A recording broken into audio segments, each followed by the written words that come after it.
आप देख रहे हैं नेट्रिक न्यूज, साहस सच कहने का।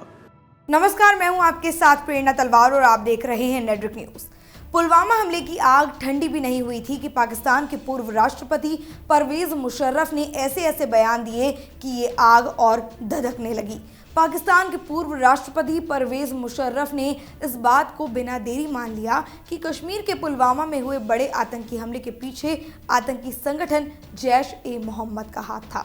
आपको बता दें कि इस हमले में अब तक 49 जवानों की जान जा चुकी है। मुशर्रफ ने एक निजी न्यूज़ चैनल से बात की और पुलवामा हमले पर दुख व्यक्त किया, साथ ही सहानुभूति जताते हुए निंदा की, लेकिन इस बात से इनकार करते रहे कि इस हमले में पाकिस्तान का हाथ है।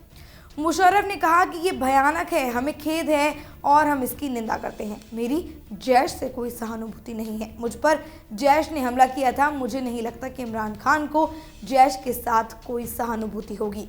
यहाँ तक तो ठीक था, लेकिन उन्होंने इस बात को बड़े ही सख्ती से कहा कि इस हमले में पाकिस्तान की कोई भूमिका नहीं थी। उन्होंने कहा कि मौलाना ने इसे किया, जैश ने इसे किया, लेकिन इसके लिए पाकिस्तानी सरकार को दोष नहीं देना चाहिए।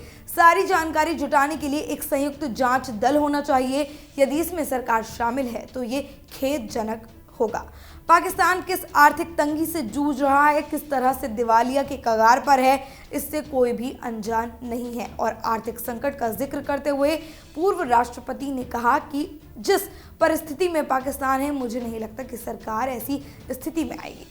परवेज मुशर्रफ ने आगे कहा कि प्रतिबंधित आतंकी संगठन JEM के खिलाफ कार्रवाई की जानी चाहिए, लेकिन जनरल परवेज मुशर्रफ ने इस बात को भूल जाना सही समझा या कहना नहीं चाहा कि जिस जैश-ए-मोहम्मद की बात वो कर रहे हैं उसका पालन पोषण तो आखिरकार पाकिस्तान ही करता है।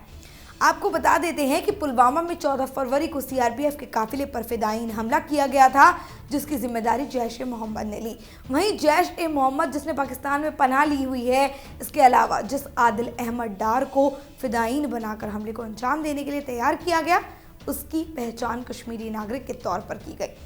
वैसे तो इंटेलिजेंस एजेंसियों ने जिन बातों का पर्दाफाश किया वो पाकिस्तान के मंसूबों को बेनकाब करता है। वैसे तो मुशर्रफ इस बात से इनकार करते आए कि ये हमला पाकिस्तान प्रायोजित था, लेकिन जो सबूत मिले हैं वो इससे बिल्कुल उल्टे हैं। दरअसल एजेंसियों को इस बात की जानकारी मिली है कि जिस RDX का प्रयोग उस बस के हमले पर किया गया था, उसे रावलपिंडी में पाकिस्तानी सेना द्वारा खरीदा गया था और JEM के ऑपरेटर्स को सौंपा गया था। इतना ही नहीं, खुलासा तो इस बात का भी हो गया है कि RDX को एकत्रित करने की प्रक्रिया मार्च 2018 से शुरू हो गई थी और बैकपैक, सिलेंडर और कोयला बैग के जरिए विस्फोटकों की तस्करी त्राल में महिलाओं और बच्चों के जरिए की गई थी। वैसे तो पाकिस्तान के प्रधानमंत्री इमरान खान सबूत की मांग करते हैं और वहां के पूर्व राष्ट्रपति जनरल परवेज मुशर्रफ पाकिस्तान की तरफ से वकालत करते हैं और कहते हैं कि पुलवामा हमले में पाकिस्तान का हाथ नहीं है। इन बयानों से लगता है कि सभी पाकिस्तानी एक ही थाली के चट्टे बट्टे हैं। अगर परवेज मुशर्रफ की बात करें तो जिस तरह से वो अपने बयानों को दुनिया के सामने रख रहे हैं और जिस तरह से उनके बयानों में हमले के लिए जैश-ए-मोहम्मद और पाकिस्तान को लेकर विरोधाभास दिखता है, उससे तो यही लगता है कि वो बुढ़ापे में सठिया चुके हैं। तभी तो उन्हें ये नहीं दिखता कि जिस जैश-ए-मोहम्मद पर वो इस हमले का आरोप लगाते हैं उसे शह तो पाकिस्तान ही देता है। और तो और इस आतंकवादी का सरगना मसूद अजहर खुलेआम पाकिस्तान के आम चुनावों में रैलियां करता है और आवाज़ बुलंद करता है। और इतना ही नहीं, ऑडियो के जरिए कश्मीरी नागरिकों को बरगलाने और उकसाने का काम भी करता है। पाकिस्तान के तानाशाह कहे जाने वाले मुशर्रफ ने आगे कहा है कि लश्कर और जैश जैसे संगठन 1991 से अस्तित्व में हैं। ये सोचना बिल्कुल गलत है कि वो पाकिस्तानी सरकार के नियंत्रण में है। उन्होंने भारत के हमले के लिए सहानुभूति दी है और भारत को नसीहत देते हुए कहा है कि अगर भारत पुलवामा टेरर अटैक जैसी घटनाओं से बचना चाहता है तो उसे कश्मीर समस्या सुलझाने पर ध्यान देना चाहिए।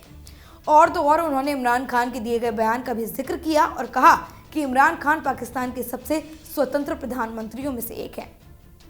भारत को उनकी बात सुननी चाहिए। भारत में बदले का जो शोर सुनाई देता है वो भी बंद हो जाना चाहिए। परवेज मुशर्रफ उस प्रधानमंत्री इमरान खान की बात कर रहे थे जो हमले के बाद तो कई दिनों तक चुप रहा और फिर जब बोला तो उल्टा भारत को ही धमकी देने में लगा था। ऐसे में अगर ये कहें कि मुशर्रफ को ही नहीं स्पष्ट है कि आखिर वो कहना क्या चाहते हैं, तो वो इस पूरे मामले पर क्या सोचते हैं, ये कहना बिल्कुल भी गलत नहीं होगा कि वो सारी बातों से अनजान है, लेकिन बोलने में सबसे आगे। फिलहाल के लिए इतना ही। ऐसे ही और खबरों को जानने के लिए सब्सक्राइब करें हमारे चैनल नेटवर्क न्यूज को। हमारे साथ जुड़े रहने के लिए हमारे YouTube चैनल को सब्सक्राइब करें, साथ ही बेल आइकन को दबाएं। नेटवर्क न्यूज की खबरें सबसे पहले देखने के लिए।